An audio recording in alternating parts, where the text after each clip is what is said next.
زدني علما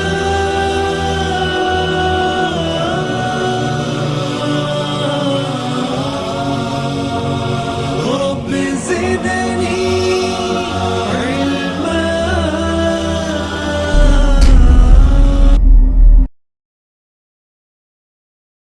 أعوذ بالله من الشيطان الرجيم.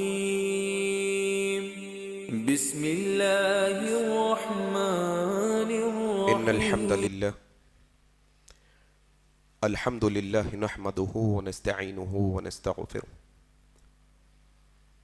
ونعوذ بالله من شرور أنفسنا ومن سيئات أعمالنا. من يهده الله فلا مضل له ومن يضلله فلا هادي له. أشهد أن لا إله إلا الله وحده لا شريك له وأشهد أن محمدا عبده ورسوله. أما بعد، فإن خير الحديث كتاب الله وخير الهدي هدي محمد صلى الله عليه وسلم وشر الأمور محدثاتها وكل محدثة بدعة وكل بدعة ضلالة وكل ضلالة في النار. قال الله تبارك وتعالى: أعوذ بالله السميع العليم من الشيطان الرجيم من همزه ونفخه ونفثه. بسم الله الرحمن الرحيم. يا أيها الذين آمنوا اتقوا الله حق تقاته ولا تموتن إلا وأنتم مسلمون. يا أيها الذين آمنوا اتقوا الله وقولوا قولا سديدا يصلح لكم أعمالكم ويغفر لكم ذنوبكم ومن يطع الله ورسوله فقد فاز فوزا عظيما. يا أيها الناس اتقوا ربكم الذي خلقكم من نفس واحدة وخلق منها زوجها وبث منهما رجالا كثيرا ونساء واتقوا الله الذي تساءلون به والأرحام إن الله كان عليكم رقيبا. وقال الله تبارك وتعالى: أعوذ بالله من الشيطان الرجيم. من كان يريد العزة فلله العزة جميعا. رب اشرح لي صدري ويسر لي أمري واحلل عقدة من لساني يفقهوا قولي. آمین یا رب العالمین. بزرگ دوستو، عزیز ساتھی اور پردہ ماؤ بہنوں، آج کے اس خطبہ جمعہ کا آغاز میں اللہ تبارک و تعالی کی تعریف سے کرتا ہوں کہ ہر طرح کی تعریف، بڑائی اور کبریائی خالصتاً اللہ وحدہ لا شریک کے لائق اور زیبا ہے، جس کے قبضہ قدرت میں اس کائناتوں کا ذرہ ذرہ ہے. غرض اسی کے حکم سے بدلتے ہیں یہ موسم، اسی کے حکم سے برستے ہیں یہ بادل. اللہ لا الہ الا هو الحی القیوم. اس مختصر اللہ کی تعریف کے بعد بے شمار درود و سلام ہو جناب محمد الرسول اللہ صلی اللہ علیہ وسلم پر. اللہم صلی علی محمد وعلی آل محمد كما صليت على إبراهيم وعلى آل إبراهيم إنك حميد مجيد.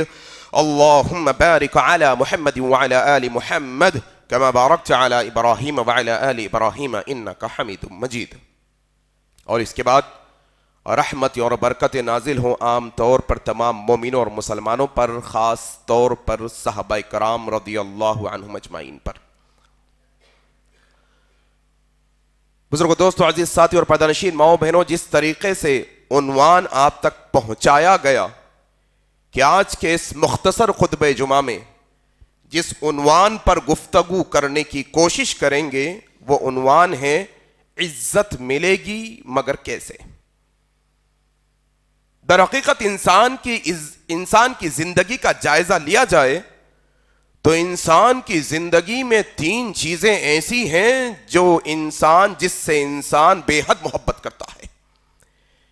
یہ فطری محبت ہے انسان کی کہ فطری لحاظ سے انسان 3 چیزوں سے بے حد محبت کرتا ہے اور کبھی یہ تین چیزوں میں خسارہ اور نقصان اٹھانا نہیں چاہتا.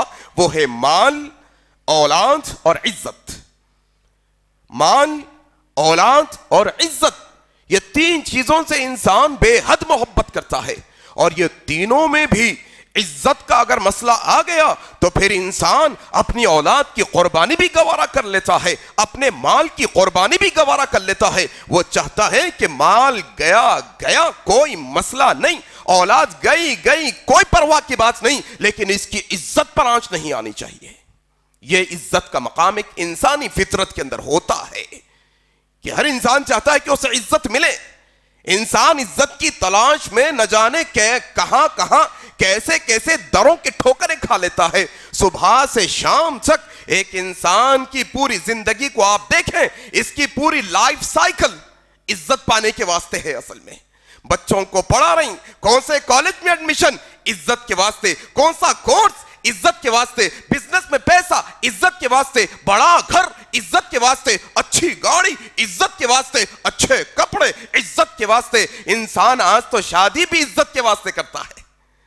تمہاری شادی کیسی، ہماری شادی کیسی، تم کیا کھلائے ہم کیا کھلائے، تم 3 لاکھ کا شادی خانہ لیے ہم 10 لاکھ کا شادی خانہ لیے. عزت یہ ہے اصل میں.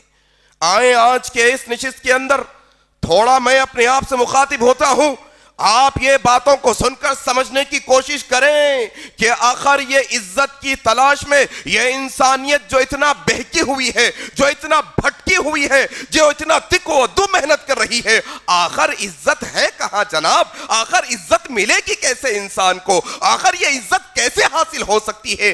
آؤ آج کے اس نشست میں سننے کی کوشش کرو. ایک بنیادی مسئلہ آپ کے سامنے میں رکھ دینا چاہتا ہوں. اگر آپ سمجھتے ہیں اچھے کپڑے پہننے میں عزت ہے، اچھا گھر بنانے میں عزت ہے، اچھا مال کمانے میں عزت ہے، یا اچھی گاڑیوں پر پھرنے میں عزت ہے، یا پھر آپ سمجھتے ہیں کہ بڑے لوگوں کے ساتھ اٹھنے بیٹھنے میں عزت ہے، اگر آپ یہ سمجھتے ہیں کہ اچھی پوش کالونی میں ہمارا گھر ہے تو ہم عزت دار ہیں، اگر آپ سمجھتے ہیں ہم خاندان ایسے خان کے ہیں، ہم جو ہے نا یہ خاندان کے ہیں، یہ نسل کے ہیں، یہ رتبے کے ہیں، یہ سلسلے کے ہیں، یہاں کی جانشینی ہماری ہے تو ہم عزت والے ہیں. نہیں میرے بھائی، نہ گھروں میں عزت ہے، نہ پیسوں میں عزت ہے، نہ کوئی رتبوں میں عزت ہے، نہ کوئی نسلوں میں عزت ہے. آؤ اللہ تبارک و تعالی سورہ فاطر کی آیت نمبر 10 جو میں نے خطبہ مسنونہ کے بعد آپ کے سامنے کہی ہے، اللہ تبارک و تعالی موٹے موٹے الفاظ میں سیدھے سیدھے انداز میں اللہ کہتا ہے،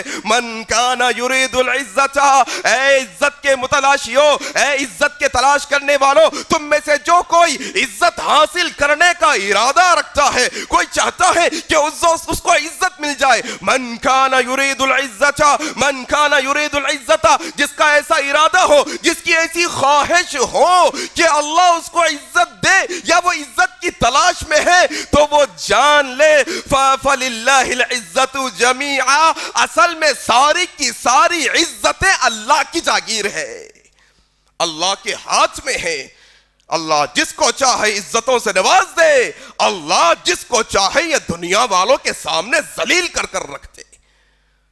فَلِلَّهِ الْعِزَّةُ جَمِيعًا.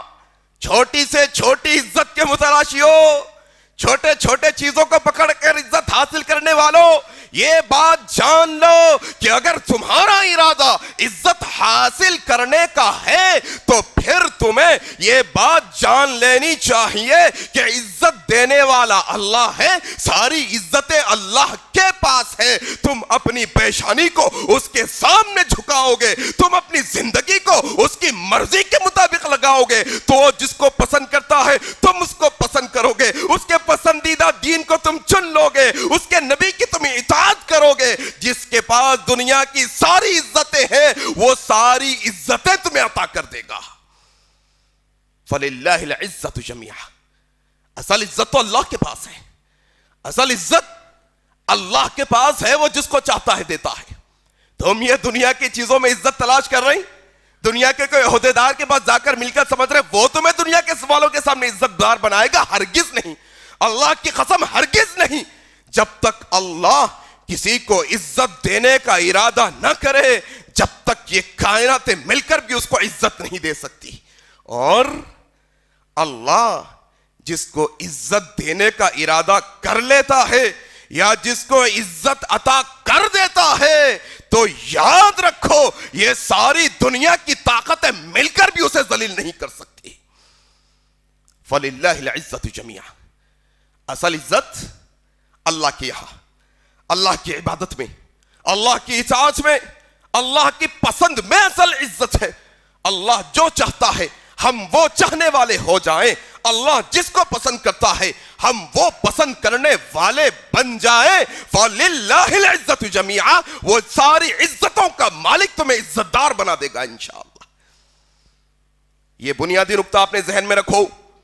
اور اگر تم یہ عزت اللہ کے در کو چھوڑ کر کہیں اور سے حاصل کرنے کی کوشش کرو گے، ہاں ایک ہی سورس ہے، یہ بات سمجھ لو، ایک ہی منبع، ایک ہی سورس جس سے عزت مل سکتی ہے وہ اللہ کا در ہے، اس کے علاوہ کہیں اور نہیں. تم کوئی اور دروں پر جا کر اپنے سر کو دھرو گے، تم انسانوں کے پیروں میں اپنے سروں کو دھرو گے، تم مرشدوں کے نام پر، ملاؤں کے نام پر، عالموں کے نام پر یا بڑی شخصیتوں کے نام پر اپنے سر کو اللہ کے در کے علاوہ کسی اور در پر دھرو گے، یقین جانو پوری زندگی بھی تم ایسے غیروں کے سامنے اپنے سر کو جھکاتے زندگی گزار لو، اللہ کبھی عزت نہیں دے گا. اور ایک دفعہ آ کر ذرا اچھی طرح وضو کر کر 2 رکعت نماز ادا کر کر عزت کے مالک سے عزت مانگو. چاہے دنیا کی کوئی چیز تمہارے پاس نہ ہو، چاہے تم محتاج اور فقیر کیوں نہ ہوں گے، چاہے تمہارے پاس گھر دار بیوی بچے کچھ نہ ہوگا، کوئی مال و دولت کے تم مالک نہ ہوں گے، لیکن عزت کے مالک کے سامنے آ کر، اللہ رب العالمین کے سامنے اپنی یہ پیشانی کو جھکا کر تم اس سے عزت مانگو گے. فقیری کے باوجود اللہ ساری دنیا والوں کے سامنے تمہیں عزت دار بنا دے گا. اور اگر یہ در کو چھوڑ کے من چاہے کام کرنے والے ہو گئے، آج ہے نا بھائی مسئلہ ہمارے پاس، ہم کیا سمجھتے ہیں غیروں کا طریقہ اپنائیں گے تو عزت دی جائے گی. ہاں نا بھائی، معاشرہ ماحول کیا بولتا ہے؟ زانیوں کے ساتھ، شرابیوں کے ساتھ، کبابیوں کے ساتھ، جواڑیوں کے ساتھ، ہاں دھوکے بازوں کے ساتھ، ظالموں کے ساتھ، گناہ گاروں کے ساتھ، گناہ گاروں کی مجلسوں میں جانے کو عزت سمجھتا ہے انسان. ہاں ڈانس کے کلبوں میں پبوں میں جانے کو عزت سمجھتا ہے انسان. انسان شراب کا جام جو اللہ نے حرام کیا ہے وہ پینے کو عزت سمجھتا ہے. انسان سمجھتا ہے ناچ گانے کی محفلیں یہ عزت ہے. نہیں، یہ تمہاری بڑی غلط فہمی ہے. اللہ تبارک و تعالی نے یہی بات کو قرآن مجید کے اندر کیا ارشاد فرمایا؟ آؤ سنو. اللہ تبارک و تعالی سورہ نساء کے اندر واضح انداز میں کہتے ہیں الذین یتخذون الکافرین اولیاء من دون المؤمنین. اچھا تم میں سے کوئی ایسے بھی ہے کیا جو مومنوں کو چھوڑ کے کافروں کو دوست بناتے ہیں؟ اچھا تم میں سے ایسے بھی ہیں جو مسلمانوں کو چھوڑ کر کافروں کو، مشرکوں کو، گناہ گاروں کو اپنا دوست بناتے ہیں، زانیوں کو، شرابیوں کو اپنا دوست بناتے ہیں، ظالموں کو اپنا دوست بناتے ہیں. آؤ سنو، اللہ کہتا ہے ایبتغون عندہم العزہ، ایبتغون عندہم العزہ. اور تم یہ سمجھتے ہو کہ عزت تم ان کے پاس سے حاصل کرو گے، گناہ گاروں سے تم عزت حاصل کرو گے، ان کی صحبت میں بیٹھ کر تم عزت حاصل کرو گے. اگر تمہارا یہ گمان ہے یبتغون عندہم العزہ، اگر تم سمجھتے ہو کافروں، مشرکوں، گناہ گاروں کے ساتھ بیٹھ کر تمہیں عزت ملنے والی ہے، تو اللہ کہتا ہے فَإِنَّ الْعِزَّةَ لِلَّهِ جَمِيعًا. جان رکھو اصل عزت اللہ کے پاس ہے ساری کی ساری، کافروں اور مشرکوں کے، شرابیوں، کبابیوں، ظالموں کے پاس نہیں. ہاں آج ہے مسئلہ یہی. کوئی اگر عام مسلمان اچھی طریقے سے اسلام پر عمل کرے، داڑھی رکھے، ٹخنا کے اوپر کپڑا پہنے، عام زندگی گزارے، اللہ کی اطاعت کرے، آج انسان کا، مسلمانوں کا معاشرہ اس کو کم عزت والا سمجھتا ہے بنسبت اس کے جو اللہ کی نافرمانی کرتا ہو. ٹھاٹ باٹ سوٹ بوٹ پہن کر، ٹخنوں کے نیچے کپڑے، داڑھی صفا چٹ. بڑی ڈگری ہے نا صاحب، ہاں بڑی ڈگری والے نا صاحب. یاد رکھو مومنوں کے پاس عزت ہے، اسلام کے پاس عزت ہے، رسول کے پاس عزت ہے. عزت اصل اللہ کے پاس ہے، اللہ جس کو چاہے عطا کرے. عزت اس میں نہیں جس میں ہم سمجھتے ہیں. ذرا کمپیئر کر لو، ذرا کمپیئر تو کر لو کہ تم اپنے گھر کو بلانے والے آ کر پڑھانے والے مولوی کو کتنی ٹیوشن فیس دیتے ہو جو قرآن سکھاتا ہے؟ ذرا دیکھو دیکھو صاحب کتنی دیتے مول صاحب کو؟ کتنے؟ 100 200 400 500؟ اچھا کوئی مول صاحب 1000 بول دے تو اب بہت ڈیمانڈ ہو گیا مول صاحب کا، تو مول صاحب کا 1000 میں ڈیمانڈ دکھتا. اور معمولی ٹیوشن پڑھانے والے باجی جو محلوں میں ہوتے ہیں وہ 4 سبجیکٹ پڑھا کر 2000 لیتے ہیں، کوئی تکلیف نہیں ہوتی پیسے دینے میں. میں نہیں کہتا کہ نہیں دینا چاہیے، دینا چاہیے، لیکن کمپیئر کرو تم عزت کہاں تلاش کرتے ہو؟ تم کس کو عزت دیتے ہو؟ اصل میں عزت ہے کہاں؟ آخر عزت کہاں ملنے والی ہے ہمیں؟ ہم نے سمجھا نہیں. ہم تو یہ سمجھتے ہیں گناہگاروں میں ہمیں عزت ملنے والی ہے. اعوذ باللہ. فإن العزت للہ جميعا. اصل میں ساری عزتیں اللہ کی فرما برداری میں ہے، اللہ کی تابعداری میں ہے، اللہ کی بندگی میں ہے، اللہ کے دین میں ہے، اللہ کے ماننے والوں میں ہے، اللہ کے رسولوں میں ہے، اللہ کے اسلام میں ہے. اصل میں یہ بات کو سمجھ لو اور ذہن نشین کر لو ہمیشہ کے واسطے کہ اصل عزت کہاں؟ اسلام میں ہے. اصل عزت کہاں؟ قرآن میں ہے. اصل عزت کہاں؟ اسلام پر عمل کرنے میں ہے، اللہ کی بندگی میں ہے. وہ قول یہاں پر یاد کرنے کے قابل ہے، وہ قول یہاں پر یاد کرنے کے قابل ہے. ابو عبیدہ عمر بن خطاب کے ساتھ سفر کر رہے ہیں. حاکم کی صحیح روایت ہے، مسلمانوں تم نے تو آج اسلام پر عمل کرنے کو بے عزتی سمجھ رکھا ہے. مسلمانوں آج تو تم نے اسلام کے تعلیمات پر عمل کرنے کو شرمندگی سمجھ رکھا ہے. مسلمانوں تم نے تو آج اسلام کو بہت ہی نچلے طبقے کا ایک حصہ بنا کر رکھ دیا ہے. دنیا والوں کے سامنے ہمارے دنیا کے جو احوال دیکھو، آپ معاملات دیکھو زندگی کے، ہر معاملے میں ہم اسلام پر عمل کرنے یا اس کی بات کو پیش کرنے شرمندہ ہوتے ہیں، پیچھے ہٹ جاتے ہیں. چاہے شادی بیاہ کا مسئلہ اٹھا لو، چاہے لین دین کا مسئلہ اٹھاؤ، چاہے کاروبار کا مسئلہ اٹھاؤ، چاہے دنیا داری گھرداری کا کوئی مسئلہ اٹھاؤ، اسلام کو ہم سب سے نچلا طبقہ سمجھتے ہیں. ارے کیسا بھائی بچہ پیدا ہوا چلا چٹی نہیں، کیسا؟ ارے نانا نانی اتنا تو کرنا کم از کم. ہاں عقیقہ وہ بعد میں بھائی، سب دنیا داری کے حساب سے پہلے اس میں عزت سمجھتا ہے انسان. پھر وہ چھلے چھٹی کا پورا جو ہے نا سامان سجا کے دھجا کے اس میں عزت سمجھتا ہے انسان. عقیقہ کرنے میں عزت نہیں سمجھتا انسان. انسان کیا سمجھتا ہے کہ آسانی کے ساتھ ایک جوڑے میں بچی کو بیاہ لے جاؤں گا، وقت پر مہر ادا کر دوں گا، اس میں عزت نہیں سمجھتا انسان. عزت سمجھتا ہے کہ وہ ہلدی کی رسم، وہ تمہارے گھر میں ہمارے گھر میں کیا ناچ گانے کی محفلیں ہو جاتی، کیا مزہ آ جاتا، کیا محفلیں لگ جاتی، کیا ناچتے کیا گاتے سارے مرد و خواتین مل کر، اس میں عزت سمجھ لگتا ہے انسان. جو اسلام کہتا ہے اس کو بے عزتی سمجھنے لگتا ہے انسان. آؤ سنو، حضرت ابو عبیدہ بن جراح رضی اللہ تعالیٰ عنہ ہے، عمر بن خطاب کے ساتھ سفر میں ہے. حاکم کی صحیح روایت ہے، ندی آ گئی، پانی آ گیا، نالے کا مسئلہ آ گیا، ایک ندی پار کرنا ہے. اللہ حضرت عمر بن خطاب اپنے جوتے اپنے موزے اتارتے ہیں، اپنے کندھے پر رکھ کر وہ پانی ننگے پاؤں پار کر رہے ہیں. کہا ابو عبیدہ نے، اے امیر المؤمنین، اے امیر المؤمنین، اے خلیفۃ المسلمین، آپ کی اتنی عزت ہے، آپ کا اتنا رتبہ ہے، آپ کا اتنا مقام ہے، آپ اتنے بلند مرتبے پہ ہوتے ہوئے، آپ امیر المؤمنین ہوتے ہوئے اپنے کندھوں پر اپنے موزوں کو اٹھا رہے ہیں، اپنے جوتوں کو اپنے کندھوں پر رکھ کر لے جا رہے ہیں.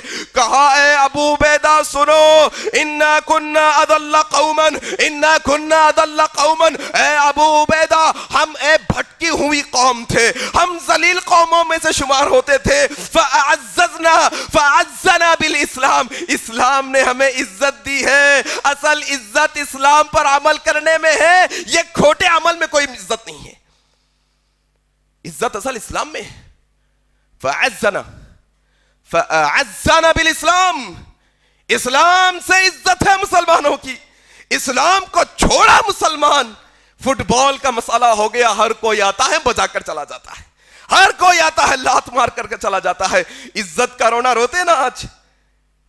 جو ہاتھ دینے والے تھے آج مانگنے والے ہو گئے، جو ہاتھ بانٹنے والے تھے وہ لائنوں میں کھڑے ہو کر لینے والے ہو گئے. معمولی 1 لاکھ شادی مبارک کی اسکیم انبار ہے کھڑا ہوا، دے دو ہم کو بھی بھیک، دے دو ہم کو بھی بھیک، ریزرویشن دو، پرسنٹیج دو، ہمارے کو دو، یہ دو، فلانا دو، دینے مانگنے والے ہو گئے. کیوں؟ عزت اسلام میں تھی، تم نے عزت کو چھوڑا، تم نے اسلام کو چھوڑا، پھر اللہ تبارک و تعالیٰ نے یہ حالات ہم پر سمجھانا نہیں مسلمان. کیا کہا عمر بن خطاب نے؟ فَأَعَزَّنَا بِالْإِسْلَام. اصل اسلام سے عزت ہے مسلمانوں کی. اسلام سے میرے ساتھیوں آؤ آج کے اس خطبے کے اندر چند ایک اعمال آپ کے سامنے ذکر کرنے کی کوشش کروں گا. یہ اعمال کیا ہے سمجھو؟ یہ وہ اعمال ہیں جس کے کرنے سے اللہ عزتوں سے نواز دیتا ہے. یہ وہ اعمال ہیں جس کے کرنے سے اللہ بلندیوں پر پہنچا دیتا ہے. جس کے کرنے سے اللہ دنیا والوں کے سامنے ہمارے وقار ہمارے مقام و مرتبے کو بلند کر دیتا ہے, عزت دار بنا دیتا ہے. عمل نمبر 1 جس کے ذریعے سے اللہ عزت دے دیتا ہے. یہ عمل بتانے سے پہلے ذرا ہمارا کرائٹیریا بھی چیک کرو. کون عزت والے ہمارے معاشرے میں؟ ہمارے خاندان میں کون عزت والے؟ ذرا بولو. تہجد گزار ہمارے خاندان میں عزت والے؟ جو نفل روزے رکھتے ہو وہ عزت والے؟ جو قرآن پڑھنے والے ہو وہ عزت والے؟ نہیں, ان کی چلتی کیونکہ انہوں پیسے والے. ہاں صاحب, عزت تو ان کی نا جن کے پاس روکڑا ہو, جن کے پاس پیسہ ہو, ان کی چلتی خاندان میں. ان کے خلاف کوئی نہیں جاتا, انہوں صحیح کرے غلط کرے. میں نہیں کہتا کہ بڑوں کو عزت نہیں دینی چاہیے, لیکن عزت کا معیار سٹ ہونا چاہیے. عزت کا معیار وہ ہونا چاہیے, عزت کی بنیادیں وہ ہونی چاہیے جو اسلام نے ہمیں سیٹ کر کے بتائی ہے.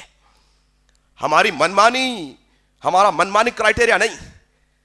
ذرا دیکھو معاشرے میں کون عزت والے جس کو عہدہ اونچا مل گیا, جو پریسیڈنٹ یا صدر بنا دیے گئے, محلے کے بڑے, وہ چاہے جو کرے وہ عزت والے. ان کو ان کے سامنے ادب سے ٹھہر جاتے ہم. آؤ سنو, عمر بن خطاب کی خلافت ہے. کس کی؟ عمر بن خطاب کی خلافت ہے. عمر بن خطاب کی خلافت میں عمر بن خطاب نے ایک علاقے مکے کا عامل بنا کر بھیجا حضرت نافع رحمہ اللہ کو. کون ہے نافع؟ یہ عمر بن خطاب کے عامل ہے, مکے کے ذمہ دار ہے مکے کے. عمر بن خطاب جاتے جاتے کہنے لگے کہ اپنا ایک نائب بھی مقرر کر لینا, اپنا ایک اسسٹنٹ بھی رکھ لینا مکے کے اندر جا کر. حضرت نافع چلے گئے. کیا کیا جا کر؟ ایک بندے کو اپنا اسسٹنٹ مقرر کر لیا. ہے نا بھائی, ہمارے پاس بھی ہمارا جو چاپلوس ہے نا, ہمارا اسسٹنٹ اصل میں ہمارا کرائٹیریا ہے. اصل میں یہ ہمارا جو چاپلوس, ہمارے جو تلوے چاٹنے والا, ہماری ہاں میں ہاں ملانے والا, وہ ہمارا قریبی, وہ ہمارا اسسٹنٹ, وہ ہمارا ذمہ دار, وہ ہم اس کو عزت دینے والے ہوتے. حضرت نافع گئے اور ایک بندے کو جس کا نام ملتا ہے ابن ابزا نائب مقرر ہو گئے. عمر بن خطاب کچھ دنوں کے بعد ملاقات کے لیے گئے. کہا نافع میں نے کہا تھا نائب مقرر کرنا, کر لیے کیا؟ کہا ہاں اے امیر المؤمنین کر لیا ہوں. کہا کس کو؟ کہا ابن ابزا کو کر لیا ہوں. کہا یہ ابن ابزا کون ہے؟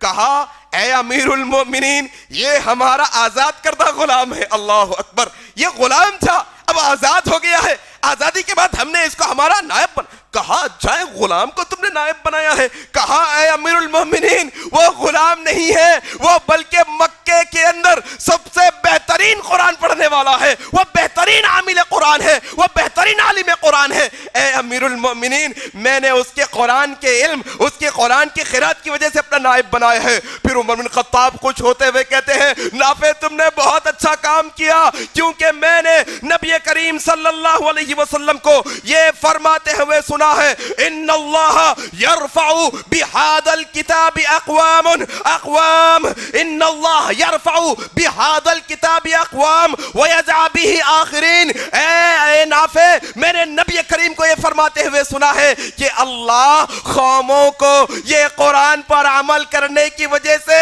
عزتوں سے نواز دیتا ہے اور یہ قرآن کو چھوڑنے کی وجہ سے ذلیل کر کے رکھ دیتا ہے. عزت قرآن سے. اصل میں کیا کرتا بھائی, حافظ بن گیا تو بچہ, ڈاکٹر بن گیا تو کیا کرتا؟ ایسا ہے بھائی ہمارے پاس, بچے کو حافظ بناؤ, کیا کریں گا بڑے ہو کے؟ انشاءاللہ عزت کمائیں گا دنیا اور آخرت میں. یہ کرائٹیریا صحابہ نے سیٹ کیا.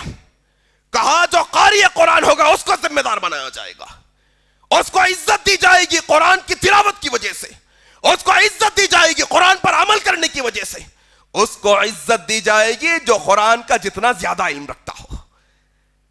کہا بہت اچھا کیا نافع، کیونکہ اللہ کے نبی نے کہا کہ اللہ یہ قرآن سے کئی قوموں کو عروج سے نواز دیتا ہے اور کئی قوموں کو اللہ ذلیل کر کے غروب کر دیتا ہے، ان کو نیست و نابود کر دیتا ہے۔ یہ کرائٹیریا اصل سیٹ ہونا، قرآن سے عزت، کس سے؟ قرآن سے۔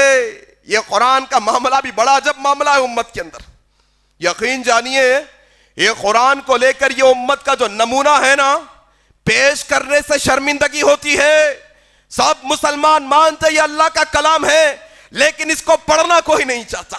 سب مانتے ہیں نبی کریم پر نازل ہوا، اس پر عمل کرنا کوئی نہیں چاہتا۔ ذرا اٹھا کر دیکھ لو اپنی مجلس میں، یہ سب وہ لوگوں کے اندر ایک آدھ آدمی ایسا نکلے گا جن کو اچھی طریقے سے قرآن مجید کی تلاوت آتی ہو۔ اکثروں کی حالت یہ ہے کہ نہ مجہول معلوم، نہ معروف معلوم، نہ طریقہ معلوم، نہ ورتل ترتیل قرآن کا معنی معلوم، نہ قرآن کا صحیح ڈھنگ معلوم ان کو۔ بس بے سودی کی زندگی ہے۔ یہ قرآن کا ہمارے پاس مقام ہے، یہ قرآن کا ہمارے پاس مقام و مرتبہ کہ اس کو چومنے چاٹنے کی کتاب بنا کر رکھ دیے، اس کو تعویذوں کی نیمو پلیتوں کی کتاب بنا کر رکھ دیے، اس کو جنات چھڑانے کی کتاب بنا کر رکھ دیے، اس کو صرف نئے گھر میں نہیں دکان میں پڑھنے کی کتاب بنا کر رکھ دیے۔ نہیں لوگو، اللہ نے یہ قرآن کیوں نازل کیا ہے؟ اللہ نے قرآن مجید کے اندر کہا کہ ہم نے یہ قرآن کو نازل کیا شہر رمضان الذی انزل فیہ القرآن ھدی للناس۔ بندو یہ قرآن صرف برکت حاصل کرنے کا نہیں، بندو یہ قرآن بیماریاں دور کرنے کا نہیں، بندو یہ قرآن تعویذیں بنانے کا نہیں، بندو یہ قرآن صرف عزت دینے کا نہیں، ھدی للناس۔ بندو اصل میں ہم نے یہ قرآن ہدایت کے واسطے نازل کیا ہے۔ ہدایت حاصل کرو صاحب، آؤ قرآن کے قریب۔ عزت چاہتے ہو تو آؤ۔ ہاں وہ ادھر کوئی ایک گروپ بول رہا ہماری حکومت آئی تو عزت آتی، نہیں آ سکتی عزت۔ ایسے ہزاروں حکومتیں آگے چلے گئی مسلمانوں کی، 900 سال کی حکومت نا ہندوستان کے اندر، مل گئی عزت؟ حکومتوں سے عزت نہیں ملتی، ہاں روپیے پیسے سے عزت نہیں ملتی، درہم و دینار سے عزت نہیں ملتی، رتبوں اور عہدوں سے عزت نہیں ملتی، ہاں عزت ملتی ہے اللہ کے قرآن کو تھامنے کی وجہ سے۔ کیا کہا اللہ کے نبی نے؟ لوگو یہ قرآن کو تھام لو، اس کا ایک حصہ اللہ کے ہاتھ میں، دوسرا تمہارے ہاتھ میں ہے، جب تک اس کو پکڑو رہو گے کبھی گمراہ نہیں ہوگے۔ ہاں یہ وہ عزت کی والی کتاب ہے، جس کو تھامو گے اللہ عزتوں سے نواز دے گا۔ ذرا تھوڑا ارادہ کر کے اٹھو، ذرا تھوڑا ارادہ کر کے اٹھو یہاں سے کہ آج کے بعد جب جب وقت ملتے جائے گا بیکار کے مشغلوں کے علاوہ قرآن کی تلاوت کریں گے انشاءاللہ۔ ذرا زور سے کہو انشاءاللہ۔ یہ قرآن کو اپنے زندگی کا اوڑھنا بچھونا بناؤ، چلتے پھرتے اٹھتے بیٹھتے ہر لمحہ یہ قرآن کی آیتیں ہمارے زبان پر منہ پر ہونی چاہیے۔ اس کی آیتیں، اس کی صورتیں، میں ہمیشہ کہتا ہوں علم ترا کی زندگی ہے اپنی پوروں کی، ہمیشہ میں کہتا ہوں علم ترا کی زندگی۔ بچپنے میں جو علم ترا یاد کرے ابھی بھی 40 سال کے ہو گئے، علم ترا پہ چلی زندگی، کب پڑھتے آگے سورے، اور بہت آیتیں ہیں قرآن میں، 114 سورتیں اور آگے کی ہیں۔ ذرا یاد کرنے کا شوق و ذوق تو پیدا کرو، ذرا پیدا تو کرو اپنے دل میں دلچسپی، قرآن کو اچھی طریقے سے پڑھنا سیکھوں گا، یہ دلچسپی ختم ہو گئی۔ کیا ہے معلوم قرآن آپ کو؟ دیکھو اس کی عزت کیا کہا عمر بن خطاب نے؟ نبی کریم نے کہا اللہ یرفع بہذا الکتاب اقوام، قوموں کو اللہ یہ دنیا کے اندر عزتوں سے نوازتا ہے، یہ قرآن کو تھامیں گے اللہ عزتوں سے نوازے گا۔ یہ دنیا تو دنیا، نبی کریم کی حدیث کہتی ہے بندہ دنیا میں تو قرآن کے ساتھ جیے گا، اللہ عزتوں سے نواز دے گا، اللہ بلند درجوں پر رکھے گا، اللہ عزت دے گا۔ مر کر قبر میں جاؤ گے یہی قرآن ہماری عذاب قبر سے حفاظت کرے گا۔ اور کیا یہ قرآن کیا عزت دے گا؟ تم مرو تو مرو، قبر تو قبر، قبر کے بعد جب روز محشر میں جاؤ گے یہی قرآن تمہاری سفارش کرے گا۔ وہ محشر تو محشر کا میدان ہوگا، تم جنت میں جاؤ گے، اللہ کہے گا بندے قرآن پڑھتا جا، جہاں تیری تلاوت ختم وہاں تیرا درجہ ہوگا۔ یہ قرآن کی عزت ہے، دنیا میں بھی عزت، موت کے بعد قبر میں بھی عزت، قبر کے بعد حشر میں بھی عزت، حشر کے بعد جنت میں بھی عزت دینے والا یہ کلام۔ عزت چاہتے ہو؟ آؤ قرآن کی طرف، قرآن سے جی لگاؤ، قرآن سے محبت کرنے والے بنو، یہ قرآن کو پڑھو، یہ قرآن کو پڑھاؤ۔ دیکھو اب جب انسان مر جاتا ہے، آج کا ہمارا کرائٹیریا الگ ہے صاحب، کس کا کتنا مال ہڑپ کر لیے، کس کو کتنے دھوکے دیے، بڑی حویلی کے مالک، بڑے پیسے دار، ہاں پھر ان کی موت ہو گئی، سب لوگ جلدی جلدی جا کے کھڑے ہو جاتے ان کے گھر کے سامنے، انہوں مر گئے نا، پیسے والے ہیں، کچھ بھی ملتا کہ ہمارے کو بھی، کھڑے ہو جاتے جا کے. عزت کا معیار پیسہ دولت ہے ہمارے پاس.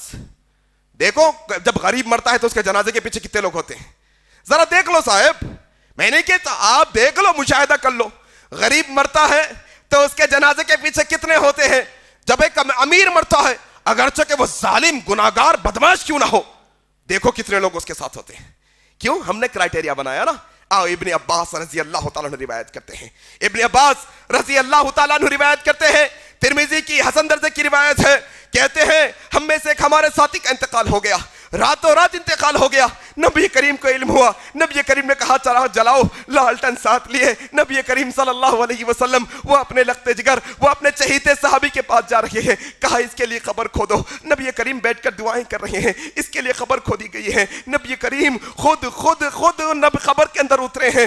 دیکھو کیا اعزاز ہے، دیکھو کیا عزتوں کا مقام ہے، کیا درجے پائے اس صحابی نے. کہا ابن عباس نے ہم دیکھ کر شزر رہ گئے کہ نبی کریم یہ صحابی کے پیچھے ہیں، یہ خبر کھودے تک اللہ کے نبی بیٹھے ہیں. پھر خود نبی کریم خبر کے اندر اترے ہیں، اپنے نرم ملائم ہاتھوں کے اندر وہ صحابی کی میت کو، جنازے کو لیتے ہیں، خود اپنے ہاتھوں سے قبلے رخ اس کا منہ رکھ کر وہ خبر کے اندر وہ صحابی کو اتارتے ہیں اور کہتے ہیں یا اللہ اس پر رحم کرما، رحمک اللہ، اللہ یہ میرے ساتھی پر رحم فرما دے، اللہ اس پر رحم فرما دے، کیونکہ اللہ یہ ایسا میرا ساتھی تھا، یہ میرا ایسا صحابی تھا، طلّاء للقرآن، یہ قرآن کا قاری قرآن تھا، اللہ یہ قرآن کو پڑھنے والا تھا، یہ قرآن کو سننے والا تھا، اللہ اس کی خوبی یہ تھی کہ یہ تیرے کلام کو پڑھنے والا تھا، اللہ اس پر رحم فرما. صحابہ کہتے ہیں ہم نے پوری زندگی میں اتنی دیر کی دعا اس صحابی کے لیے دیکھی، کسی صحابی کے لیے نہیں دیکھی. یہ عزت کا مقام ہے اصل میں. رحمک اللہ. قرآن پڑھنے والوں کو نبی کریم کی نگاہ کیا نگاہ سے دیکھتی ہے ذرا دیکھو، اور آج دنیا والے کیا نگاہ سے دیکھتے ہیں. معمولی 10,000 کا حافظ ہے بھائی، ہمارا حافظ 10,000 کا ہے. ہم تو نوکر سمجھتے حافظوں کو، ہم تو نوکر سمجھتے اماموں کو، ہم تو قاری قرآن کو معمولی سمجھتے، 100-200 کے سمجھتے، اور جب کانوینٹ اسکول کی باری آتی لاکھوں روپے دے دیتے وہاں لے جا کر. دیکھو نا آپ عزت کا کیا کرائٹیریا ہم نے سیٹ کیا. تم قرآن کو تھامو گے، تم اللہ کی نظروں میں بھی معزز ہوگے، تم قرآن کو پڑھو گے، تم رسول اللہ کی نظروں میں بھی معزز ہوگے، تم قرآن کو تھامو گے، اللہ یہ دنیا والوں کے سامنے بھی تمہیں عزت دار بنا دے گا. کل قیامت کے دن بھی قاری قرآن کے، حافظ قرآن کے ماں باپ کو اللہ سونے کے تاج پہنا کر عزتوں سے نوازے گا. عزت دار بننا چاہتے ہو، عزت حاصل کرنا چاہتے ہو، ادھر ادھر مت بھاگو، اپنی زندگی کے اندر قرآن کو لے کے آؤ، قرآن کو لے کے آؤ. اور ہمارا عجب تماشا ہے بہت، اتنے عجیب، اتنے غریب قسم کے لوگ ہیں ہم لوگ، ہم کو کچھ سمجھ نہیں کہ ہم کیا راستے پر چل رہی ہے، ہماری فکر، ہماری سوچ کیا ہے. وہ کون کس کدھر سے کچھ، وہ فلموں کو اسلام سے جوڑ دیا، کون کس کدھر کچھ اپنی سیاست گرم کرنے وہ تھیٹر اور فلموں کو مسلمانوں سے جوڑ دیا، تو مسلمان ضد میں آ گئے. اعوذ باللہ. ایک مسلمان تو ضد میں آ کے بولے لاکھوں کے ٹکٹ میں خرید لیتا ہوں، انہوں لاکھوں کے ٹکٹ خرید لیے. فلم کی مخالفت ہوئی، تھیٹریں بھر دی گئی. کیسی قوم ہو مسلمانوں کہ مسجدوں کی مخالفت ہوئی تم مسجدوں کو نہیں بھر سکے، اذانوں کی مخالفت ہوئی تم اذان دینے والے نہیں بن سکے، اور آج مدرسوں کی مخالفت ہوئی تم اپنے بچوں کو مدرسہ میں شریک نہیں کر سکے. اور یہاں تک کہ آج مخالفت ہوئی اسلام کی، آج مخالفت ہوئی قرآن کی. کیا تم آج ضد میں آ کے قرآن پڑھنے والے بنے؟ کیا جب تماشا ہے بھئی ہے؟ کیوں نے فلم کی مخالفت کرا تو ہم مسلمانوں کی ذمہ داری ہے، یہ سب مسلمان کا تعلق ہے سب چیزوں سے، اسلام کا تعلق ہے سب چیزوں سے. ہم تو ممبر رسول سے ان کے نام لینا بھی گوارا نہیں کرتے. جو مسلمانوں کے نام پہ دھبا بن کر ہیں، جو نام کے مسلمان ہیں، ہم ان کا نام بھی نہیں لیتے.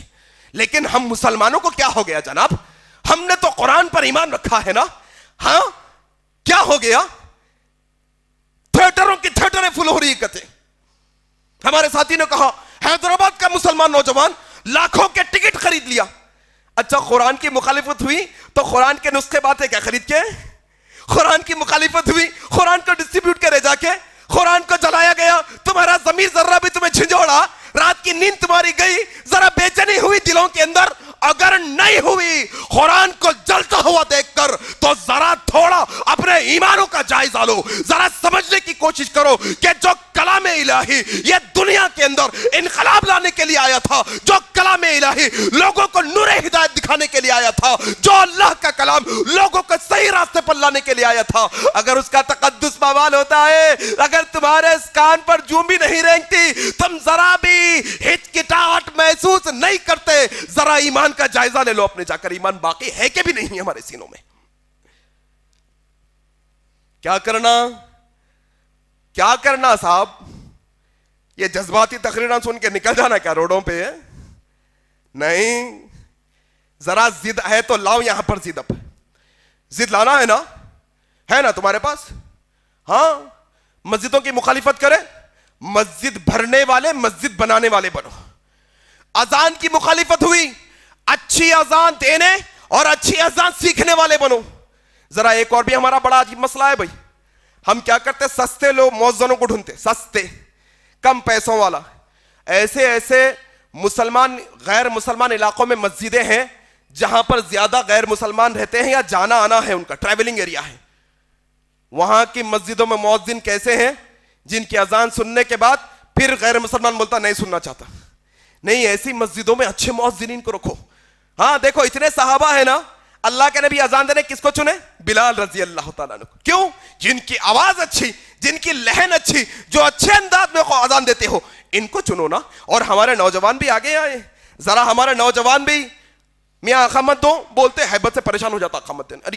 ارے یہ کیا ہو گیا بھائی, اقامت دیو بولے آتا اپنے کو دیے اپن زندگی میں آج تک اقامت نہیں سیکھے نا. ہو وہ فلم کا مسئلہ تھا نا, ہم بھر دیے تھیٹر. اذان کی مخالفت تو ہم نہیں سیکھتے اذان بھائی, یہ الگ مسئلہ ہے. ہاں قرآن کی مخالفت ہوئی, آؤ ذرا ضد پر آوانا ہے. ہاں یہ باہر نکل کر پتھرے پھینکنا مسلمان قوم کا مزاج نہیں ہے. صرف احتجاج کرتے بیٹھنا, رونا دھونا, یہ مسلمان قوم کا مزاج نہیں. مسلمان قوم باعمل قوم ہے. جب یہ قدم اٹھاتی ہے تو پریکٹیکل قدم اٹھاتی ہے. آؤ جب کبھی بابری مسجد یا کسی اور مسجد کا مسئلہ آئے, ہر مسلمان اپنے دل کے اندر یہ نیت کرنا چاہیے, اللہ ایسے موقع دے دے کہ ایک بابری ٹوٹی تو کیا ہوا, میں تیری راہ میں سب وہ بابری بنانے کے لیے تیار ہو. ایک قرآن کی مخالفت ہوئی تو کیا ہوا, آؤ ہم تمام مسلمان قوم, یہ 20 کروڑ مسلمان ہندوستان کے اندر یہ بات کا عہد کرتے ہیں کہ ہمارا گھر کا ہر بچہ حافظ قرآن بنے گا آج کے بعد. یہ ضد پیدا کرو, کرنا ہے تو یہ ضد پیدا کرو. یہ کارا مسجد ہے اصل میں, یہ کام والی ہے. یہ بیکار کے مشغلہ میں بیٹھ کے امت کہاں سے کہاں بہ گئی. اور ذرا وہ ہمارے غیر مسلمان, چاہے وہ عیسائی ہو, چاہے وہ ہندو ہو, چاہے وہ سکھ ہو, چاہے وہ بودھ مت کے ماننے والے ہو, کوئی ہمارے جو مسلمانوں کو چھوڑ کے دوسری قومیں ہیں جو قرآن کے متعلق غلط فہمی رکھتی ہے اپنے ذہنوں میں, آؤ ایک دو باتیں ہم آپ سے کرنا چاہتے ہیں. ذرا تھوڑا یہ بات کو اپنے اچھے پازیٹیو انداز میں لینے کی کوشش کرو. اللہ قرآن مجید کے اندر کہتا ہے وَإِن كُنتُمْ فِي رَيْبٍ مِّمَّا نَزَّلْنَا عَلَىٰ عَبْدِنَا فَأْتُوا بِسُورَةٍ مِّن مِّثْلِهِ وَادْعُوا شُهَدَاءَكُم مِّن دُونِ اللَّهِ. اللہ کہتا ہے اے میرے بندو, اگر تمہیں شک ہے, اے ہندو بھائیو اگر تم کو شک ہے, اے عیسائی بھائیو اگر تم کو شک ہے کہ یہ قرآن اوپر والے کا کلام نہیں ہے, یہ اوپر سے نازل نہیں ہوا, یہ ہمارے کریٹر کا کلام نہیں ہے, تو ہمارا کریٹر, ہمارا پیدا کرنے والا قرآن کے اندر کہتا ہے کہ اگر تمہیں شک ہے تو تم اس جیسا ایک چیپٹر بنا کے لے کے آؤ, ایک سورہ.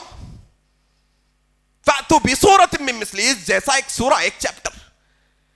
سب وہ کرسچنز ہیں, سب وہ عیسائی ہیں جو عرب ہے, خاندانی عرب ہے, آج بھی عربستان میں رہتے ہیں, وہ آج بھی عرب کنٹریز میں, عرب ممالک میں رہتے ہیں, عربی زبان ہے ان کی مدر ٹنگ, ان کو بھی چیلنج ہے, جاؤ اللہ وہی کہتے ہیں فَادْعُوا شُهَدَاءَكُم مِّن دُونِ اللَّهِ، اللہ کو چھوڑ کر تم جس کی ہیلپ لینا ہے لے لو، جس کو مدد کے لیے بلانا ہے بلا لو۔ عربی جاننے والے ہندوؤں کو بلا لو، عربی جاننے والے عیسائیوں کو بلا لو، آؤ تم سب مل کر یہ بات کا چیلنج قبول کرو کہ یہ اللہ کا کلام تمہیں کرتا ہے کہ اس جیسی ایک صورت تو بنا کے لے کے آؤ۔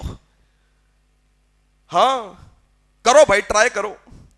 1400 سال ہو گئے، یہ چیلنج ہے اور قیامت تک رہے گا۔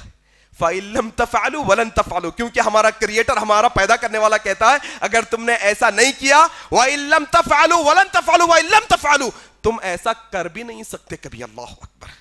کیونکہ جو اللہ پیدا کر سکتا ہے وہ بندہ پیدا نہیں کر سکتا، جو اللہ بنا سکتا ہے وہ دنیا والے نہیں بنا سکتے۔ معمولی انسان کی ایک ہڈی ٹوٹ جاتی ہے، وہ پھر ویسے نہیں بنا سکتے جیسے اللہ نے اس کو بنایا تھا۔ معمولی ایک آنکھ انسان کی، وہ ایک آنکھ خراب ہو جاتی ہے، پھر ویسے نہیں بنا سکتے جیسے ہمارے کریٹر نے بنایا تھا۔ ویسے ہی یہ قرآن کا مسئلہ ہے، یہ اللہ کا، ہمارے کریٹر کا کلام ہے، اس جیسا کوئی کلام نہیں بنا سکتا۔ اور اگر تمہیں شک ہے، ایک تو یہ کوشش کرو، دوسرا چیلنج کیا کہہ سکتے ہیں، دوسری ریکویسٹ مان لو ہماری طرف سے، جاؤ۔ ہاں ریکویسٹ مان لو، گزارش سمجھ لو، گزارش۔ جو ہندو بھائیوں کو، جو کرسچن بھائیوں کو، جو بودھ بھائیوں کو، جو سکھ بھائیوں کو یہ قرآن کے اللہ کے کلام ہونے میں شک ہے، تو اللہ قرآن مجید کے اندر ایک اور ہوم ورک دیتا ہے ہم کو۔ ہوم ورک کیا کہتے ہیں اللہ؟ ہمارا کریٹر کہتا ہے افلا یتدبرون القرآن ولو كان من عند غیر اللہ لوجدوا اختلافا کثیرا۔ اگر یہ اللہ کے علاوہ کسی اور کی طرف سے قرآن آ جاتا تو پھر تم اس میں بہت کانٹرڈکشنز دیکھتے، مخالفت دیکھتے، تضاد دیکھتے۔ ایک ہوم ورک لے کے جائیے، جس کسی کو بھی شک ہے ہمارے پاس سے جو آپ کو زبان میں بولے ہم قرآن دستیاب کر دیں گے انشاءاللہ۔ آپ کی جو زبان، تیلگو زبان، ہندی زبان، مراٹھی زبان، ملیالم میں جو آپ زبان جانتے ہیں، انگریزی زبان، ہم قرآن آپ کو دیں گے، اور اس واسطے دیں گے کہ آپ اس کو پڑھ کر اس میں کانٹرڈکشن تلاش کر کے بتاؤ، آپ تضاد تلاش کر کے بتاؤ۔ آپ پڑھو، آپ جانو نا، پہلے آپ آئیں کسی کے بہکاوے میں اور قرآن کی بے حرمتی کرنے لگے، یہ انسانیت کا عمل نہیں ہے۔ اسلام بھی ہمیں کہتا ہے دوسرے مذہبوں کے پیشواؤں کی اور کتابوں کی بے حرمتی نہیں کر سکتے۔ دوسرے مذہب کے جو بڑے طبقے کے اونچے درجے کے لوگ ہوتے ہیں، کوئی پنڈت مان لو، پاسٹر مان لو، ہاں ان کو قتل نہیں کر سکتے، اسلام کے اندر اجازت نہیں ہے یہ بات کی۔ یہ پیغام پہنچانا ہے آپ کو اور میرے کو، ہاں یہ پیغام پہنچانا ہے۔ کتنے ہندو دوست ہیں دیکھو یہیں پر ایسے بیٹھے بیٹھے، کسی کا ایک ہندو بھی دوست ہے تو ہاتھ اٹھاؤ اپنا ذرا، یہاں پر ایک بھی ہندو دوست ہے تو ہاتھ اٹھاؤ۔ سب کے رہتے بھائی اپن پورے ہندو مسلمان مل کے ادھر، ہر ایک بندے کا ہندو دوست مل جاتا۔ کبھی بولے اس کو بھائی تیلگو میں پڑھو، ٹھیک ہے بھائی، سمجھنے کے واسطے نہ پڑھو، غلطی نکالنے تو پڑھو، غلطی نکالنے تو پڑھو کم از کم، غلط ہے ثابت کرنے تو پڑھو نا کم از کم۔ تم نے انوائٹ ہی نہیں کیا۔ ہم قرآن کو صرف اوپر رکھنے کی کتاب سمجھ بیٹھے ہیں نا، اصل میں ہم نے قرآن کو سجا کر سنوار کر رکھنے کی کتاب سمجھ رکھی ہے۔ بس کب خصب کھانے اٹھا کے لاتے، نیا گھر بنائے تو لاتے نہیں، دکھ، بس بہرحال پہلے میں نے کہہ چکا وہ سب باتیں، ذرا اس طرف توجہ دینے کی ضرورت ہے۔ تو میں نے آپ کے سامنے آج کے خطبے کا اکثر حصہ دو باتیں سمجھانے میں رکھ دیا۔ پہلی بات یہ کہ عزت اللہ کی جاگیر ہے، اللہ کی ملکیت ہے۔ قل اللہم مالک الملک تؤتی الملک من تشاء وتعز من تشاء وتذل من تشاء بیدک الخیر۔ وہ عزتوں کا مالک ہے، وہ جس کو چاہتا ہے عزتیں دیتا ہے، وہ جس کو چاہتا ہے ذلیل کر دیتا ہے۔ جس کو وہ عزت دے دے اسے کوئی ذلیل نہیں کر سکتا، اور جس کو وہ ذلیل کر دے اس کو کوئی عزت نہیں دے سکتا۔ اللہ کے پاس آئیں گے، اسلام میں آئیں گے تو عزت ہے، یہ ایک میں نے سمجھایا۔ دوسری بات میں نے سمجھائی کہ قرآن کو پڑھنے، پڑھانے، سیکھنے، سکھانے میں خیرکم من تعلم القرآن وعلمہ، جو کوئی قرآن سیکھتا سکھاتا ہے وہ سب سے عزت والا ہے، دنیا کے اندر سب سے عزت والا ہے۔ اور دوسرا عمل بھی سیکھنے کی کوشش کرتے ہیں۔ اصل میں یہ باتیں اس لیے میں رکھ رہا ہوں کیونکہ آج امت کے اندر فتنے اسی بات کو لے کر ہے کہ آخر ہم کب غالب ہوں گے؟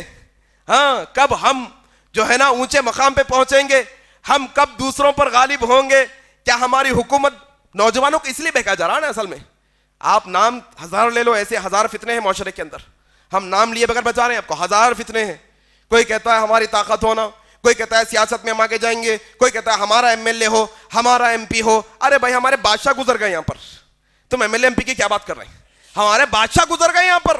یہ بات بہت بیکار بات ہے کہ حکومت آئی تو ہم غالب ہونے والے نہیں.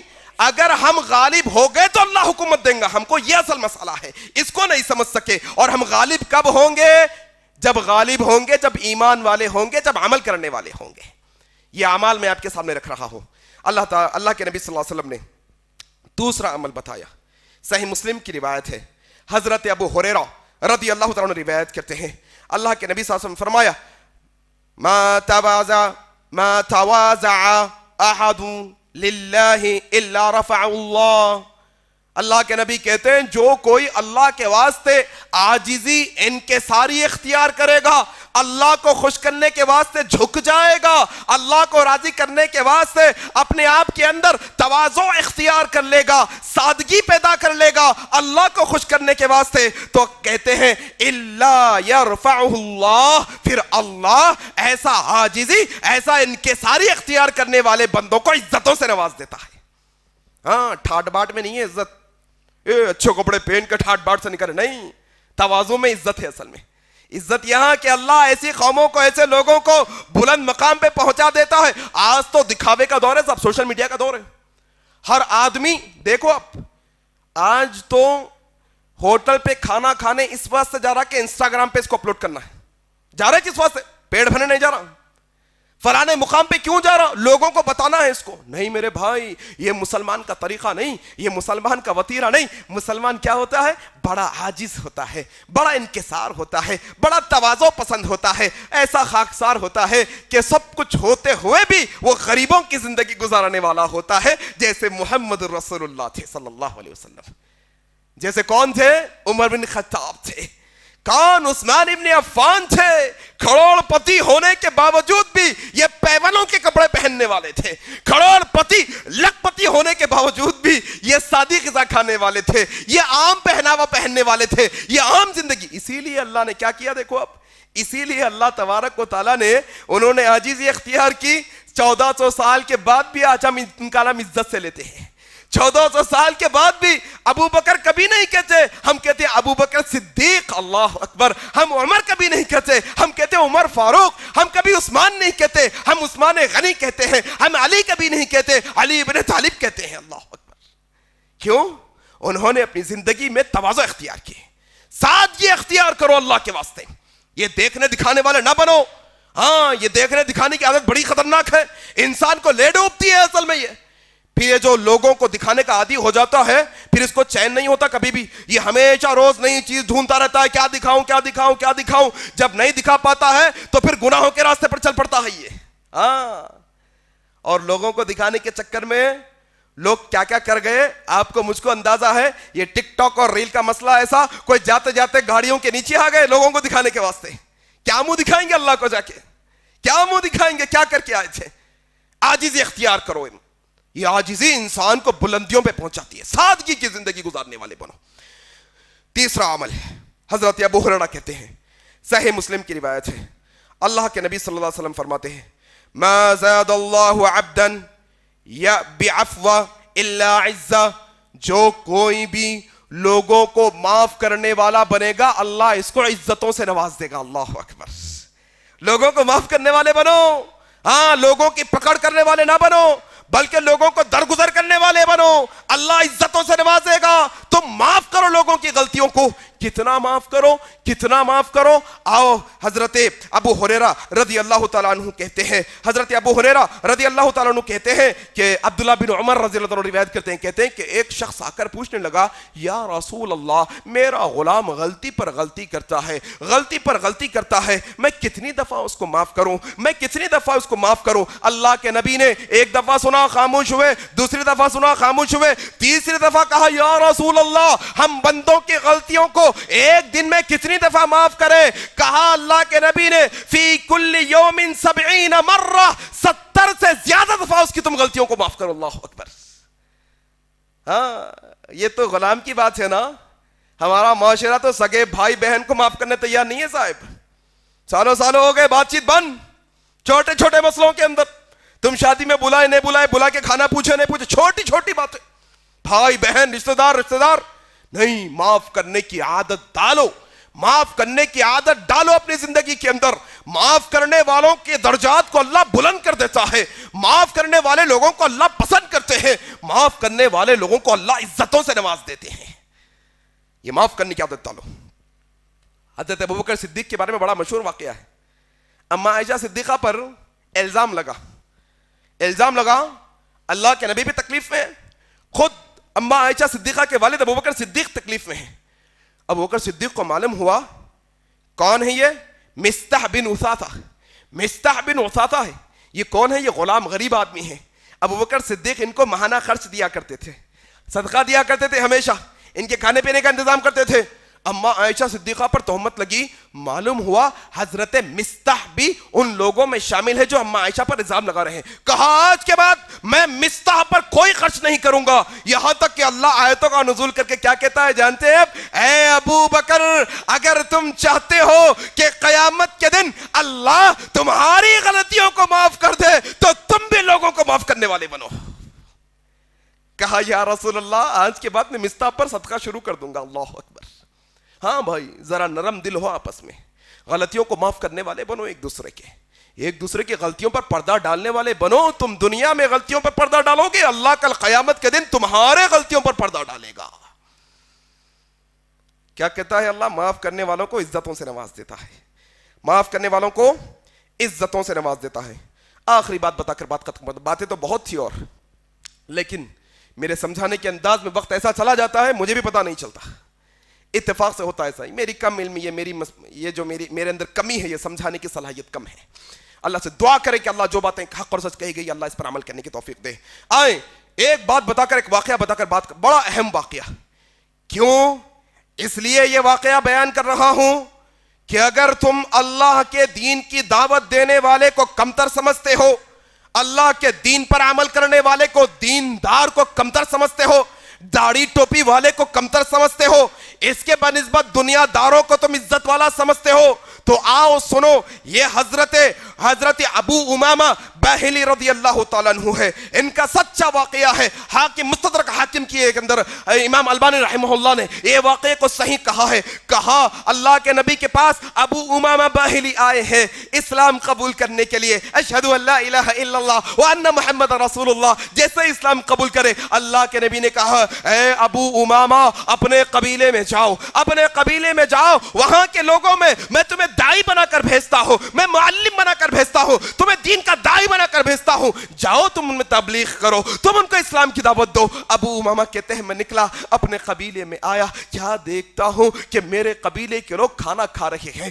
اور میں بھی سفر کی وجہ سے اتنا تھک گیا تھا کہ کئی دن کا بھوکا اور پیاسا تھا، شدید بھوک لگ رہی تھی۔ میں قریب ہوا دسترخوان پہ، کیا دیکھتا ہوں کہ وہ خون کھا رہے ہیں، جو خون اسلام میں حرام ہے، انما حرم علیکم المیتۃ والدم ولحم الخنزیر۔ مجھے یہ یاد پتا ہے کہ اللہ نے خون کو حرام کر دیا ہے۔ لوگوں نے مجھے بلایا، میں نے کہا کہ میں خون نہیں کھاتا۔ لوگوں نے کہا اچھا تو تم بے دین ہو کر واپس ہوئے ہو، اپنے باپ داداؤں کے دین کو چھوڑ کر واپس ہوئے ہو۔ مسلمانوں آج ہمیں یہی تانے دیے جاتے ہیں نا کہ باپ داداؤں کا دین تم نے چھوڑ دیا۔ ہمارے بڑے غلط کرتے ہیں کیا؟ دنیا داری میں نہیں تو پھر کیسے کامیابی پاؤ گے؟ تو کیسے ترقی کرو گے؟ حافظ بنو گے تو کیا کماؤ گے؟ دین کے داعی بنو گے؟ ہماری بچی ہم تم کو کیسے بیاہ دے دے؟ تم تو پیسے کم کمانے والے ہو۔ اگر ڈاکٹر انجینئر ہوتا، دنیا دار ہوتا، ہم فوراً دے دیتے۔ عالم کو کیسے دے دی ہماری بچی کو؟ داعی کو کیسے دے دی ہم ہماری بچی کو؟ یہ ہمارا کرائٹیریا ہے۔ لوگوں نے بھی یہی تانا دیا، اچھا باپ داداؤں کے دین کو چھوڑ کر ابو امامہ تم اپنے باپ داداؤں کے دین کو چھوڑ کر کیا تم بے دین ہو گئے ہو؟ کہا نہیں میری قوم کے لوگوں، میں بے دین نہیں ہوا ہوں، بلکہ میں نے اشہد ان لا الہ الا اللہ وان محمد رسول اللہ پڑھ کر ایک اللہ کو ماننے والا بن کر آیا ہوں. آؤ مجھے محمد رسول اللہ نے تمہاری طرف دائی بنا کر بھیجا ہے, آؤ تم بھی اسلام میں داخل ہو جاؤ, آ جاؤ. لوگوں نے کہا تم جو ذلیل کام کر کے آئے ہو ہم وہ ذلیل کام کرنے والے نہیں, آؤ یہاں سے نکلو. کہا اچھا چلا جاتا ہوں لیکن اتنا بھوکا ہوں, کچھ لائق ہو کھانے کے وہ تو دے دو. کہا کوئی کھانا نہیں ملے گا, نکلو. جا کر یہ ٹیلے پر بیٹھے ہیں, یہ زبان اور حلق سوکھ رہی ہے. کہا کم از کم پانی تو پلا دو, کم از کم پانی تو پلا دو. کہا ابو ماما نہ کھانا ملے گا نہ پانی ملے گا, تم بے دین ہو چلے ہو, تمہارا بائیکاٹ ہے. یہی مسئلہ آج بھی ہے. جب ایک نوجوان کتاب و سنت پر آ جاتا ہے سارا خاندان مل کے اس کا بائیکاٹ کرتا ہے, اس کو بے عزت سمجھتا ہے, اس کو کمتر سمجھانے کی کوشش کرتا ہے. لیکن یہ کمتر لوگ جن کو یہ دنیا والے کمتر سمجھتے ہیں یہ اللہ کی نظر میں عزت والے ہیں, یہ اللہ کی نظر میں مقام و مرتبے والے ہیں. ابو امامہ کہتے ہیں میری قوم نے مجھے دھتکار دیا, نہ کھانا دیا نہ پانی دیا, نڈھال ہو گیا میں, اور نیند کی آغوش میں میری پگڑی نکال کر سر کے نیچے رکھ کر میں کیا لیٹ گیا, اور آنن فانن میری آنکھ لگ گئی. میں نے خواب میں دیکھا کہ اللہ تبارک و تعالی میرے پیٹ بھرنے کے واسطے میری بھوک کا خیال کرتے ہوئے ایسے دودھ کے پیالے اتار رہا ہے کہ میں نے ایسے دودھ کو کبھی نہیں دیکھا. جب میں نے پیا تو ایسا دودھ تھا کہ ایسا مزہ کبھی میں نے نہیں چکھا. یہ نیند میں ہے, یہ آنکھ بند ہے ان کی, خواب میں سب ہو رہا ہے. اللہ جس کو چاہتا ہے جس طریقے سے چاہتا ہے کھلا دیتا ہے, پلا دیتا ہے. یہ دین کی داعیوں کی اہمیت ہے, یہ دین کے تبلیغ کرنے والوں کی فضیلت ہے, یہ ان کا مقام و مرتبہ ہے کہ جب ان کو دنیا دھتکارتی ہے اللہ ان کا ہمسفر ہو جاتا ہے, اللہ ان کی مدد کرنے والا ہوتا ہے. کہتے ہیں ابو ماما میں سو گیا, دودھ کے پیالے آئے, میں پینے لگا, میں اتنا پیا کہ میرا پیٹ بہت بھر گیا. میں نے کہا کہ اب بس, پھر کیا دیکھتا ہوں کہ میری آنکھیں کھل گئی. جب میری آنکھیں کھلی تو میں کیا دیکھتا ہوں کہ میرے گاؤں کے لوگ بات کر رہے ہیں, میری قوم کے لوگ بات کر رہے ہیں. ارے چلو بیچارہ جو بھی ہوگا کم از کم دین قبول کرے نہ کرے, کوئی لا کر اس کو پانی پلا دو, کوئی کھانا ہی کھلا دو. ہماری قوم میں سے ایک شخص میرے پاس کھانا لے کر آیا, میرے سامنے کھڑا ہوا, کہنے لگا ابو ماما لو کھانا کھا لو. میں نے کہا اب مجھے کھانے کی حاجت نہیں ہے, میرے رب نے مجھے کھلا دیا ہے. کہا اچھا یہیں تو پڑے تھے, کب کھانا کھائے؟ کہا میری خمیز اٹھا کر میں نے جب میرا پیٹ ان کو بتایا تو میرا پیٹ غذا اور دودھ سے ایسا لبالب بھرا تھا, وہ ان کی آنکھیں سچ پھٹی کی پھٹی رہ گئی. کہنے لگے ہو نہ ہو اللہ کی مدد اس کے ساتھ ہے. ابو امامہ کہتے ہیں یہ اللہ کی مدد کے بعد میرے سارے قبیلے نے میرے ہاتھ پر بیعت کر اسلام قبول کر لیا. یہ مدد ہوتی ہے. دنیا والے جو سمجھے عالموں کو, حافظوں کو, اماموں کو, مؤذنوں کو, دین کے داعیوں کو, لیکن اللہ کی نظروں میں یہ وہ ہوتے ہیں کہ اللہ آسمانوں سے زمینوں پر ان کی مہمان نوازی کرتا ہے. ہاں عزت دینا ہے اسلام کے ذریعے سے دو, عزت لینا ہے یہ اسلام کے ذریعے سے لو, اللہ عزت دے گا. اس کو چھوڑ کر اگر کوئی اور راستے پر جاؤ گے اللہ نہ دنیا میں عزت دے گا نہ آخرت میں عزت دے گا. اللہ سے دعا ہے کہ جو باتیں حق اور سچ کہی گئی ہیں الہ العالمین کہنے والے کو کہنے سے زیادہ, سننے والوں کو سننے سے زیادہ عمل کرنے کی توفیق عطا فرما دے. الہ العالمین جس طریقے سے ہمارے اسلاف کو تو نے یہ قرآن اور اسلام کے ذریعے سے عزت عطا کی تھی, اللہ دور حاضر کی امت مسلمہ کو بھی قرآن اور اسلام کے ذریعے سے عزتوں سے نوازتے. الہ العالمین یہ قرآن کے مطابق زندگی گزارنے والا ہمیں مسلمان بنا دے. الہ العالمین تیری مرضی میں راضی ہو کر زندگی گزارنے والا مسلمان ہمیں بنا دے. الہ العالمین تو جب تک ہمیں زندہ رکھ, اسلام پر زندہ رکھ, جب ہماری موت آئے تو اسلام پر آئے. سبحانک اللہم و بحمدک اشہد ان لا الہ الا انت استغفرک و اتوب الیک. والسلام علیکم ورحمۃ اللہ وبرکاتہ. مزید علماء اور مقررین کے بیانات سننے کے لیے ہمارے YouTube چینل کو سبسکرائب کیجیے. جزاک اللہ.